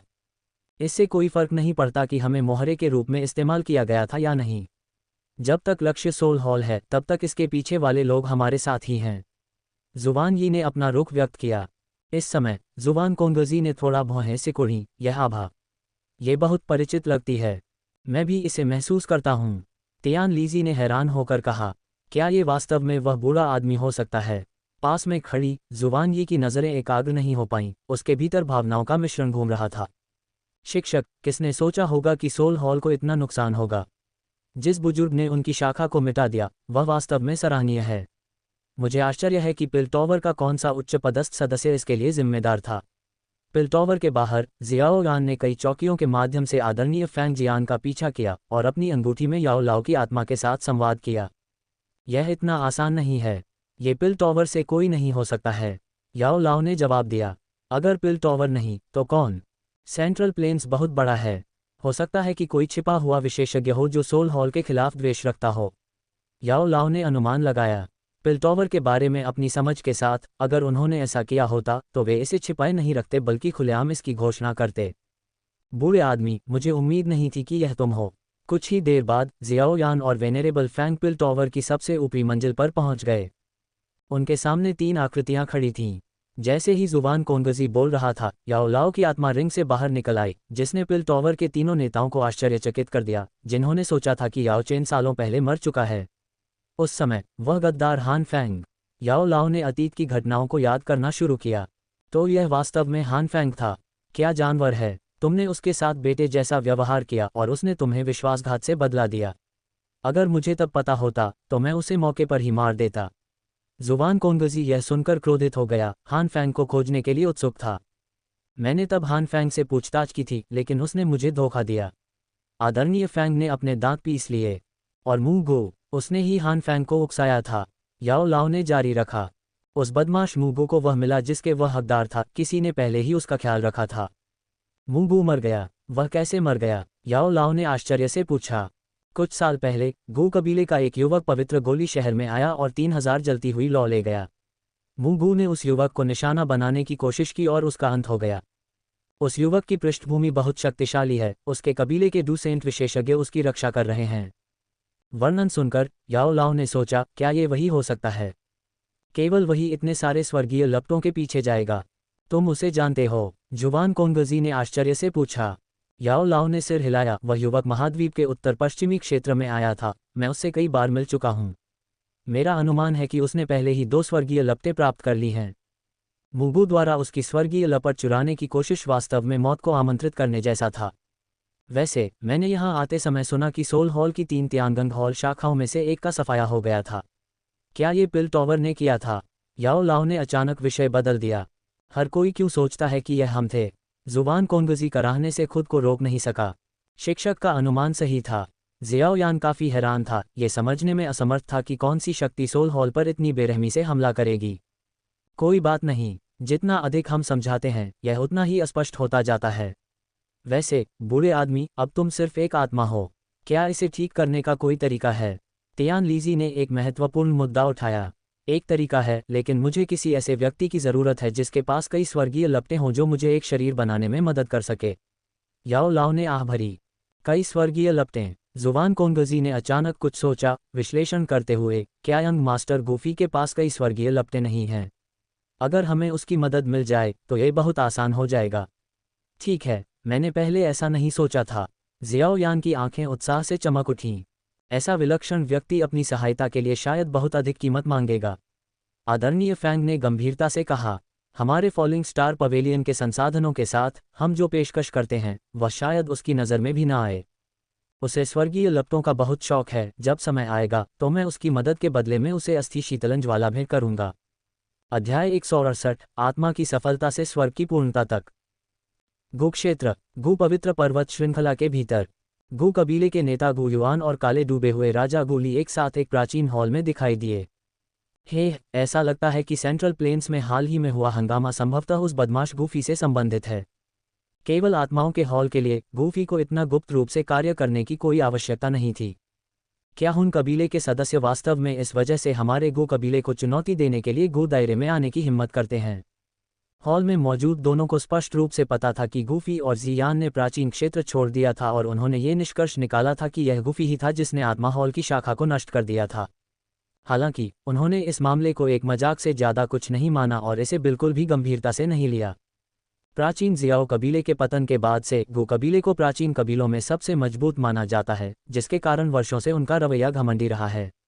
वे कई चीज़ों के प्रति तिरस्कारपूर्ण दृष्टिकोण रखते थे, इस बात से अनजान कि यह अहंकार ही उनकी ताकत और हुन कबीले के बीच की खाई को चौड़ा कर रहा था, जिससे हुन कबीले के शीर्ष प्रवर्तक हुन मिशन को अथाह मूल्य बनाने का मौका मिल रहा था।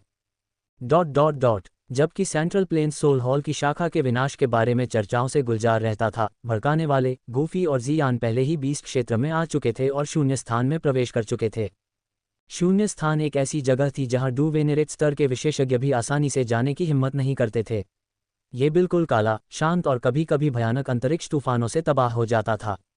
अगर कोई फंस जाता तो डू वेनेरेट भी बचने के लिए संघर्ष करता। यही वजह है कि बहुत कम लोग अंदर जाने की हिम्मत करते थे। इस समय गूफी शून्य स्थान के भीतर एक विशेष स्थान पर क्रॉस लेग बैठा था। उसके सामने लगभग आधा मीटर आकार का एक प्रकाश गोला तैर रहा था, जो एक सौम्य और शुद्ध चमक उत्सर्जित कर रहा था जो लगातार फैल रहा था। गूफी ने आत्मा प्रकाश गोले पर ध्यान केंद्रित किया, धीरे से सांस छोड़ी और फिर उसे छूने के लिए आगे बढ़ा। संपर्क करने पर वह स्पष्ट रूप से प्रकाश गोले के भीतर निहित विशाल आत्मा सार को महसूस कर सकता था, जो उसके माथे के केंद्र में उसकी आत्मा को गर्म कर रहा था। पफ! अगले ही पल गूफी ने अपना मुंह खोला और फ्यूज्ड हेवनली फ्लेम बाहर निकल आए। लपटें सोल लाइट ऑर्ब के नीचे तैरती रहीं, जल्दी ही एक धधकती आग में बदल गईं जिसने पूरे ऑर्ब को घेर लिया। हालांकि सोल एसेंस बेहद शुद्ध था, इसे सोल हॉल से प्राप्त किया गया था, इसलिए सावधान रहना बुद्धिमानी थी। जैसे ही तीव्र गर्मी ने ऑर्ब को भेद दिया, ये थोड़ा उबलने लगा और काली गैस के हल्के निशान उभरे, धीरे धीरे शून्य में विलीन हो गए। काली गैस को देखकर गूफी की भौहें थोड़ी सिकुड़ गईं। उसने इसके भीतर एक फीकी चेतना को महसूस किया, निस्संदेह सोल हॉल के विशेषज्ञों द्वारा बिछाया गया एक जाल। अगर इसे अवशोषित किया जाता तो यह एक बड़ा जोखिम बन सकता था। सोल हॉल के सदस्य वास्तव में भयावह और निर्दयी हैं। अपनी आस्तीन की एक लहर के साथ गूफी ने लपटों की तीव्रता बढ़ा दी, सोल लाइट ऑर्ब के भीतर छिपी काली गैस को पूरी तरह से परिष्कृत कर दिया। जैसे ही काली गैस विलीन हुई, सोल प्रकाश गोला धीरे धीरे पारदर्शी और क्रिस्टलीय होता गया, जो लगभग भ्रामक दिखाई दे रहा था। शोधन प्रक्रिया आधे घंटे तक जारी रही, इससे पहले कि गूफी ने आखिरकार आग बुझाई और राहत की सांस ली, क्योंकि वह crystal clear soul light orb को अपने सामने तैरते हुए देख रहा था। जियान, मुझे कुछ महीनों के लिए एकांत में जाने की आवश्यकता हो सकती है। क्या तुम पहले लौटना चाहते हो? गूफी ने जियान को देखते हुए पूछा। नहीं, मैं यहाँ रहूंगा और तुम्हारी रक्षा करूंगा। बिना किसी हिचकिचाहट के जियान ने अपना सिर हिलाया। उसकी प्रतिक्रिया से संतुष्ट होकर गूफी मुस्कुराया और सिर हिलाया। फिर उसने एक हाथ की मुहर बनाई और उसकी आत्मा शक्ति उसके माथे के केंद्र से निकली। आत्मा शक्ति गूफी जैसी दिखने वाली एक मानवीय आकृति में बदल गई, जो सोल लाइट ऑर्ब के सामने क्रॉस लेग करके बैठी थी और उसका मुंह थोड़ा खुला था। एक शक्तिशाली चूषण बल उभरा, जिससे आत्मा प्रकाश गोला थोड़ा कांपने लगा, क्योंकि आत्मा सार की एक अविश्वसनीय रूप से शुद्ध धारा गूफी के आत्मा रूप के चारों ओर लपेटने लगी, लगातार उसमें विलीन हो रही थी। जैसे जैसे आत्मा का सार अधिक से अधिक अवशोषित होता गया, गूफी के आत्मा रूप की सतह पर क्रिस्टल जैसे पदार्थ की एक परत बनने लगी। छप छप, आत्मा प्रकाश गोला धीरे धीरे लहराया, पानी के छींटे की याद दिलाने वाली एक स्पष्ट ध्वनि उत्सर्जित की। शुद्ध आत्मा सार की लहरें लगातार गूफी के आत्मा रूप में प्रवाहित हुईं और प्रत्येक जलसेक के साथ इसकी सतह पर अजीब क्रिस्टलीय पदार्थ की एक धुंधली परत बन गई, जिससे आकृति एक ठोस, लगभग मूर्त रूप ले रही थी। आत्मा प्रकाश गोला में आत्मा सार की एक विशाल मात्रा थी, जो सोल हॉल द्वारा निकाले गए लाखों आत्माओं से संघनित थी। गूफी जैसे शक्तिशाली व्यक्ति को भी आत्मा सार के इतने विशाल स्रोत के सामने महत्वहीनता का थोड़ा सा एहसास हुआ। NO12BN.C ओम। हुश हुश, जैसे जैसे गूफी ने अधिक आत्मा सार अवशोषित किया, उससे ऊर्जा की अदृश्य तरंगें दूर दूर तक फैलती गईं। अगर वह शून्य स्थान में नहीं होता तो ये तरंगें अनगिनत लोगों का ध्यान आकर्षित करतीं। कितनी भयानक आत्मा शक्ति! जियान, जो गूफी को करीब से देख रहा था, ने उसकी निकटता के कारण ऊर्जा की पूरी ताकत महसूस की। हालांकि उसकी आत्मा की शक्ति कमजोर थी, लेकिन उसकी साधना गूफी से कहीं ज्यादा थी, जिससे वह इसका सामना कर सकी। जियान के विचार में गूफी का शरीर अब एक अजीब क्रिस्टल जैसी परत में लिपटा हुआ था, जो एक मानव आकृति बना रहा था। प्रक्रिया जारी रहने के साथ समय तेजी से बीतता गया। वाह! क्रिस्टल की आकृति एक मूर्ति की तरह स्थिर रही और अज्ञात समय के बाद उसका कसकर बंद मुंह अचानक खुल गया। आत्मा प्रकाश का गोला बाहर निकल गया, जो प्रकाश की एक धारा में बदल गया, जिसे क्रिस्टल गूफी ने निगल लिया। बूम! जिस क्षण आत्मा प्रकाश का गोला क्रिस्टल गूफी में प्रवेश करता है, उसका शरीर हिंसक रूप से कांपता है और अंदर से एक चमकदार रोशनी फूटती है। साथ ही ऊर्जा की एक जबरदस्त लहर भी आती है, जो तूफान की तरह बाहर निकलती है। 4 महीने से अधिक समय के बाद भाई गूफी ने आखिरकार यह सब अवशोषित कर लिया है। यह आत्मा शक्ति 2 सितारा डू सन से सीधे मुकाबला करने के लिए पर्याप्त मजबूत है। जियान, जो गूफी की रखवाली कर रहा था, जबरदस्त शक्ति से चकित था। हालांकि एक प्राचीन शून्य ड्रैगन का शरीर अविश्वसनीय रूप से मजबूत है, यह आत्मा शक्ति के मामले में भी कमजोर है। इसलिए जियान ऐसी शक्तिशाली आत्मा ऊर्जा को देखकर विस्मय महसूस किए बिना नहीं रह सका। ये स्वर पूर्णता क्षेत्र के शिखर पर आत्मा है। गूफी ने उस क्षण अपनी आंखें खोलीं। वह पहले की तुलना में खुद में अंतर को स्पष्ट रूप से महसूस कर सकता था। यहाँ तक कि काले शून्य स्थान में भी वह 1000 मील के दायरे में सब कुछ देख सकता था। अध्याय 169, उसका बच्चा पहले से ही उड़ सकता है। अगर मुझे फिर से लेई डोंग जैसा कोई व्यक्ति मिलता है जो अर्ध संत स्तर का है, तो मैं उसे अपनी आत्मा शक्ति से आसानी से दबा सकता हूँ। गूफी ने धीरे से खड़े होते हुए खुद से कहा। उसकी नज़र जियान पर गई। गूफी ने जियान के प्रति गहरी कृतज्ञता महसूस की। लगभग आधे साल तक वह बिना छोड़े उसके साथ रही थी, जो उसके सामान्य बेचैन स्वभाव से एक उल्लेखनीय बदलाव दिखा रहा था। बड़े भाई गूफी, अगर आपने और समय लिया होता तो मैं वास्तव में इसे बर्दाश्त नहीं कर पाती। इस समय जियान के सुंदर चेहरे पर शिकायत का एक निशान दिखाई दिया, क्योंकि वह शिकायत करने लगी। लंबा इंतजार वास्तव में उसके लिए मुश्किल था। हे, मुझे पता है, पिछले कुछ महीनों में तुमने बहुत मुश्किल समय बिताया है। जब हम गू दायरे में वापस लौटेंगे तो मैं तुम्हें उचित इनाम जरूर दूंगा। गूफी ने जियान को दिलासा दिया। नहीं, मुझे अभी अपना इनाम चाहिए। गूफी की बातें सुनकर जियान ने मुंह बनाया। ठीक है, तुम किस तरह का इनाम चाहते हो? जब तक ये कुछ ऐसा है जो मैं कर सकता हूँ, मैं इसे पूरा करूंगा। गूफी ने मुस्कुराते हुए जवाब दिया। कुछ भी। गूफी का वादा सुनकर जियान की आंखें चमक उठीं और उसने उसे ध्यान से देखा। क्या ये लड़की के बारे में सोच रही है? गूफी का दिल दहल गया और भावनात्मक मूल्य के बारे में सिस्टम की अधिसूचना ने जियान के विचारों की पुष्टि की। जियान ने स्नेह और अधिकार की इच्छा विकसित की है। भावनात्मक मूल्य जोड़ 100। अधिकार की भावनाएं। क्या वह वास्तव में इतनी दृढ़ता से महसूस कर रही है? अधिसूचना से गूफी क्षण भर के लिए स्तब्ध रह गई। सच में, गूफी हमेशा जियान की भावनाओं से अवगत थी, लेकिन उनमें से किसी ने भी बर्फ तोड़ने की पहल नहीं की थी। जियान ने अब तक जो सबसे बड़ा काम किया था वह लिटिल जियान यू से उसे आंटी कहने के लिए कहना था। कोई बात नहीं, मैंने अभी तक फैसला नहीं किया है। जब मैं फैसला कर लूंगी तो तुम्हें बता दूंगी। बस याद रखना, तुम पर मुझे इनाम देने का दायित्व है। जियान ने आखिरकार पीछे हटते हुए गूफी से नजरें मिलाने के बाद अपनी मांग नहीं की। तो चलो गू दायरे में वापस चलते हैं, हम काफी समय से दूर हैं। गूफी ने राहत की सांस ली। जल्द ही दोनों चुपचाप गू दायरे में वापस आ गए, ठीक वैसे ही जैसे वे गए थे। पिताजी, आप आखिरकार वापस आ गए। पहाड़ की चोटी पर छोटी जियान यू बहुत खुश हुई जब उसने गूफी को वापस आते देखा और जल्दी से उसके पास भागी। मुझे गले लगाओ। गूफी ने उसे अपनी बाहों में उठा लिया। जियान यू के पीछे जियो यिक्सियन और कैलिन खड़े थे, दोनों खुशी से मुस्कुरा रहे थे। कैलिन के बगल में एक छोटा नन्हा बच्चा था, नाजुक और प्यारा। वू शुआंग, ये तुम्हारे पिता हैं। कैलिन ने धीरे से वू शुआंग को गूफी के पास ले गया। वू शुआंग ने अपना सिर उठाया, उसकी बड़ी चमकदार आंखें उत्सुकता से गूफी को देख रही थीं। हालांकि वह बहुत छोटा था और अभी अभी यादें बनाना शुरू किया था, लेकिन गूफी के साथ उसका खून का रिश्ता उसे सहज रूप से मुस्कुराने पर मजबूर कर रहा था। उसकी छोटी आवाज में आवाज आ रही थी ऊपर, हे डैडी। हा, वो शुआंग पहले से ही बात कर सकता है। बच्चे की मासूम आवाज सुनकर गूफी का दिल पिघल गया। उसने हाथ बढ़ाकर वो शुआंग को भी उठा लिया। दोनों हाथों में एक एक बच्चा और बगल में अपनी पत्नियां लिए गूफी को लगा कि वह एक बेहतरीन पारिवारिक जीवन का आनंद ले रहा है। आंटी जियान, आप भी वापस आ गई हैं। मुझे आपकी बहुत याद आई। छोटी जियान यू गूफी के कंधे पर अपना सिर टिकाए हुए पीछे से जियान को आते हुए देखा और जल्दी से उसे हाथ हिलाया। जियान यू को जियान को आंटी कहते हुए सुनकर न तो जियाओ यिक्सियन और न ही कैलिन को आश्चर्य हुआ। पिछले कुछ महीनों में अपने पिता की तलाश करने के अलावा जियान यू ने अक्सर अपनी आंटी को खोजने की इच्छा का जिक्र किया था। जियाओ यिक्सियन और कैलिन दोनों ही गूफी के लिए जियान की भावनाओं को समझते थे और उन्होंने इस बारे में बात नहीं करने का फैसला किया। गूफी और जियान के वापस आ जाने से पर्वत शिखर पर एक बार फिर जीवंतता छा गई। अपने परिवार के साथ समय बिताते हुए गूफी ने 9वीं श्रेणी के अमृत को परिष्कृत करने के अपने प्रयासों को भी जारी रखा। भावनात्मक मूल्य की बड़ी मात्रा का उपभोग करने के बाद गूफी के कीमिया कौशल उस स्तर पर पहुंच गए थे जहां वह 9वीं श्रेणी के खजाने के अमृत को परिष्कृत करने का प्रयास कर सकता था। अब जब उसकी आत्मा की शक्ति स्वर्ग क्षेत्र के शिखर पर थी, तो अमृत को सफलतापूर्वक परिष्कृत करने की उसकी संभावनाएं बहुत बढ़ गई थीं। अमृत को परिष्कृत करने की प्रक्रिया थकाऊ और समय लेने वाली दोनों थी। गूफी ने खुद को पूरी तरह से इसमें नहीं डुबोया। कभी कभी वह अपने बच्चों के साथ रहने और एक पिता के रूप में अपने कर्तव्यों को पूरा करने के लिए कुछ समय निकालता था। जल्द ही 1 साल से अधिक समय बीत गया। कभी छोटा बच्चा वो शुआंग अब 2 साल का हो गया था और उसने अपने शरीर के भीतर की शक्ति को नियंत्रित करना शुरू कर दिया था। वो शुआंग, तुम कमाल हो। उसकी बड़ी बहन जियान यू ने खुशी से ताली बजाई जब उसने अपने छोटे भाई को देखा, जो इतना छोटा था फिर भी हवा में उड़ने में सक्षम था। हा बहन, चलो मैं तुम्हें उड़ा ले चलता हूँ। वुशुआंग ने जियान यू का हाथ थाम लिया और हवा में तैरने लगा।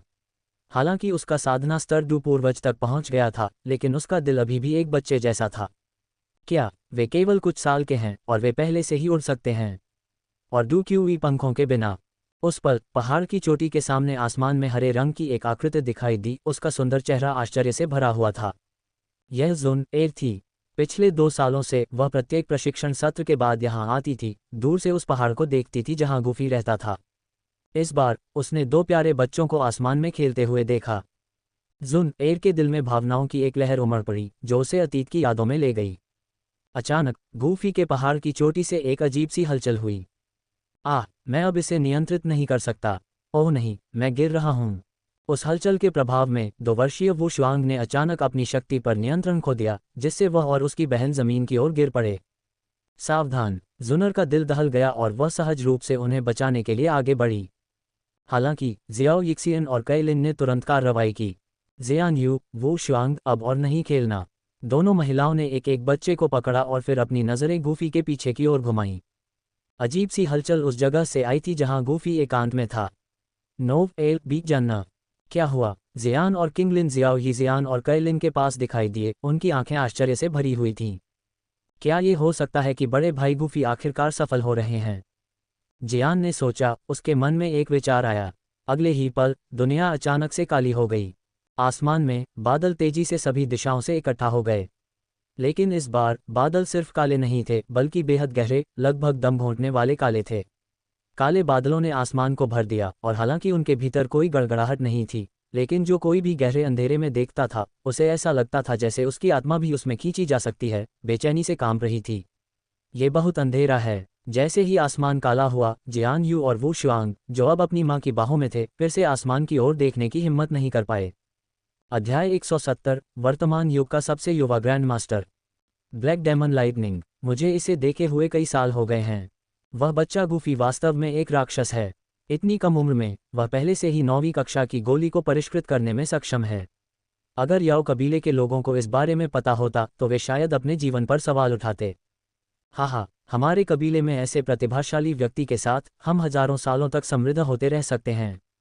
जैसा कि अपेक्षित था, गूफी की गोली को परिष्कृत करने की घटना ने एक बार फिर गू कबीले के कई बुजुर्गों को चिंतित कर दिया। इस समय गूफी के पहाड़ के बाहर 1 दर्जन डूसेंट विशेषज्ञ शून्य में छिपे हुए थे, निरीक्षण कर रहे थे। पहले उन्होंने सोचा था कि गूफी एक दिन 9वीं कक्षा के ग्रैंड मास्टर के स्तर तक पहुंच सकता है, लेकिन उन्होंने कभी नहीं सोचा था कि यह इतनी जल्दी हो जाएगा। सादे वस्त्र पहने गू युआन ने भी आसमान की ओर देखा, अजीब काले बादलों को घूरते हुए, और बुदबुदाया, हमारे गू कबीले के पास वास्तव में उत्तराधिकारी हैं। यदि इस युग में 2 शिखर 9 सितारा डूसंत हैं, तो और कौन हमारी अवहेलना करने की हिम्मत करेगा? क्या ये पौराणिक ब्लैक डायमंड लाइटनिंग क्लेश है? अभिलेखों में कहा गया है कि ब्लैक डायमंड लाइटनिंग क्लेश का प्रकट होना 9वीं कक्षा के खजाने की गोली के आसंजन का संकेत देता है। गू कबीले की युवा पीढ़ी में से जुनर घटनास्थल पर पहुंचने वाली पहली महिला थी। उसकी खूबसूरत आंखें आश्चर्य से भरी हुई थीं। इस तरह के बिजली क्लेश के बारे में उसने केवल अभिलेखों में पढ़ा था, इसे कभी व्यक्तिगत रूप से नहीं देखा था। हे भगवान, यह क्या है? बस गरजने वाले बादल को देखकर मुझे बेचैनी होती है। अगर वह बिजली क्लेश उतर आए तो मैं शायद एक पल में राख हो जाऊं। गूफी वास्तव में हमारे गू कबीले की युवा पीढ़ी में नंबर 1 होने का हकदार है। वह पहले से ही खजाने की गोलियों को परिष्कृत कर सकता है। समय दिया जाए तो वह रहस्यमय गोलियों को भी परिष्कृत करने में सक्षम हो सकता है। रहस्यमय गोलियों का ग्रैंड मास्टर, यह एक ऐसा खिताब है जो सैकड़ों वर्षों में नहीं देखा गया है। जल्द ही गू कबीले की युवा पीढ़ी के अधिक से अधिक लोग घटनास्थल पर पहुंचे। जैसे ही उन्होंने ब्लैक डायमंड लाइटनिंग के रिकॉर्ड को याद किया, गूफी के लिए उनकी प्रशंसा और भी मजबूत हो गई। उस समय पहाड़ की चोटी पर गूफी, जो गोलियों के बर्तन के पास क्रॉस लेग बैठा था, वह भी गंभीर भाव से काले बादलों को देख रहा था। उन बादलों के भीतर से उसने एक अत्यंत सघन और विनाशकारी शक्ति महसूस की। ये शक्ति 9 रंग की गोली थंडर से कहीं अधिक शक्तिशाली थी। आसमान में काले बादल लगातार छटपटा रहे थे और पूरी दुनिया एक मौत के सन्नाटे में डूब गई। गड़गड़ाहट का कोई संकेत नहीं था, लेकिन यह वही सन्नाटा था जिसने स्थिति को और भी भयानक बना दिया था। जैसे जैसे काले बादल मंडराते रहे, लगभग 10 मिनट बाद बादलों की परत के बीच में धीरे धीरे एक गोलाकार छेद खुल गया।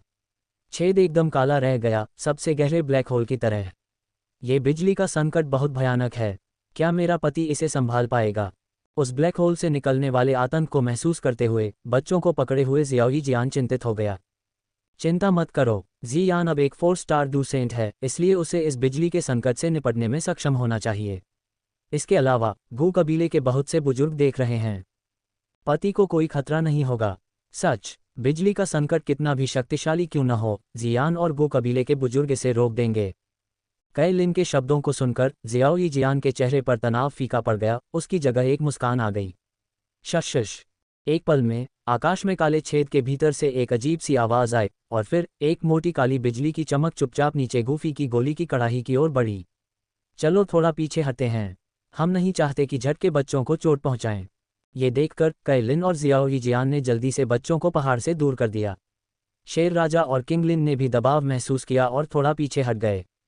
केवल जियान और आदरणीय तियान हुओ अपनी जगह पर रहे, बारीकी से देखते रहे। प्रिय बुजुर्गों, मैं खुद इस ब्लैक डायमंड लाइटनिंग की शक्ति का अनुभव करना चाहता हूँ। NOWELL-BE-IN.C ओम। गूफी की आकृति आकाश में चमक उठी, जो उतरती हुई काली बिजली के बोल्ट के ठीक नीचे दिखाई दी। उसी समय गूफी के मुंह से एक आवाज गूंजी। ये सुनकर गू कबीले के दो संत बुजुर्ग, जो गूफी को बिजली के संकट को रोकने में मदद करने की योजना बना रहे थे, रुक गए। गॉड सील तकनीक, great heaven creation palm, 5 ring flame expelling तकनीक। गूफी ने अपनी पूरी डू क्यूई को उजागर किया, लगातार कई कम स्वर्ग स्तरीय डू तकनीकों का प्रदर्शन किया। TLN, दानव संत विरासत जिसे आपने छोड़ दिया है, मैं एक उच्च स्वर्ग स्तरीय डू तकनीक है बस कह रहा हूँ। पिछले 2 वर्षों में हालांकि गूफी ने प्रशिक्षण में ज़्यादा समय नहीं बिताया था, लेकिन गोलियों को परिष्कृत करने में भी बहुत अधिक मात्रा में डू क्यूई का सेवन किया था। यह इस प्रक्रिया के माध्यम से था कि गूफी ने अपने चरम डू वेनेरेट चरण के अंतिम परिवर्तन को पूरा किया। 9वें परिवर्तन डू वेनेरेट के शिखर तक पहुंच गया। इस समय पहली कुछ स्वर्ग स्तरीय डू तकनीकें काली बिजली के संपर्क में आने पर तुरंत टूट गईं। आसमान में लगातार गड़गड़ाहट गूंज रही थी। ब्लैक डायमंड लाइटनिंग इतनी शक्तिशाली थी कि एक आधे संत को भी एक बोल्ट का सामना करने के लिए अपना सब कुछ देना पड़ता। गूफी के प्रयासों के बावजूद ब्लैक डायमंड लाइटनिंग ने बिना रुके अपना पतन जारी रखा। ऐसा लगता है कि गूफी ब्लैक डायमंड लाइटनिंग को रोक नहीं सकता। वह इससे क्यों नहीं बच रहा है?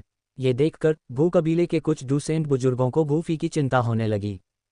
चिंता मत करो, कबीले के नेता और ब्लैक सबमर्ज्ड किंग के यहाँ होने से गूफी को कोई नुकसान नहीं पहुंचेगा। कुछ अधिक अनुभवी बुजुर्ग गूफी की सुरक्षा के बारे में पूरी तरह से बेपरवाह थे। ब्रेक, बीच हवा में जैसे ही ब्लैक डायमंड लाइटनिंग पास आए, गूफी ने अभी भी चकमा देने का विकल्प नहीं चुना।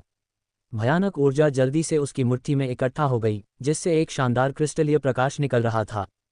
फिर कई लोगों की हैरानी भरी निगाहों के सामने गूफी ने काली बिजली के बोल्ट पर मुक्का मारा। बूम! टक्कर ने एक विनाशकारी तूफान पैदा कर दिया, जो आदमी और बिजली पर केंद्रित था। उस क्षेत्र में जगह टूटे हुए कांच की तरह बिखर गई, हर जगह विस्फोटक आवाजें गूंज रही थीं। बिखरते हुए स्थान के बीच काली दानव बिजली गायब नहीं हुई, और काली बिजली के चाप गूफी के शरीर पर कहर बरपाने लगे, जिससे चटकने की आवाजें निकल रही थीं। पति, हालांकि वे जानते थे कि कई शक्तिशाली व्यक्ति उस क्षेत्र पर नजर रख रहे थे, लेकिन जियाओ यीजियान और कई लिन इसे देखकर डर से चिल्लाने से खुद को नहीं रोक पाए। वह काली दानव बिजली थी, ऐसी बिजली जो आधे संत को चकनाचूर कर सकती थी, और अब यह एक नश्वर शरीर पर कहर बरपा रही थी। बस खतरे की कल्पना करना ही भयानक था। अगर कोई साधारण व्यक्ति इससे छूट जाता तो वह तुरंत राख हो जाता, बचने की कोई संभावना नहीं रह जाती। किसने सोचा होगा कि गूफी का भौतिक शरीर इतना शक्तिशाली होगा? गू कबीले के कई बुजुर्गों ने विस्मय में अपनी जीभ चटकाई, उनकी आंखें प्रशंसा से भर गईं क्योंकि उन्होंने गूफी के शरीर के चारों ओर काली बिजली के चाप को देखा। उनकी चौकस निगाहों के सामने घातक ब्लैक डायमंड लाइटनिंग, जो सभी जीवन को नष्ट कर सकती थी, गूफी के शरीर को नष्ट करने में विफल रही। इसके बजाय गूफी के शरीर पर स्वर्गीय लपटों ने धीरे धीरे काली बिजली को परिष्कृत किया, इसे शुद्ध ऊर्जा में बदल दिया जो उसके शरीर में अवशोषित हो गई। भले ही गूफी की पिछली तकनीकों से ब्लैक डायमंड लाइटनिंग की शक्ति बहुत कम हो गई थी, लेकिन उसका सामना करने का उसका कार्य अभी भी विस्मयकारी था। इस परिमाण की बिजली एक सच्चे डू संत को भी अपने भौतिक शरीर से इसे सहने से रोक सकती है। फिर भी गूफी, जो अर्ध संत तक भी नहीं पहुंचा था, डू सम्मान के शिखर पर दृढ़ रहा।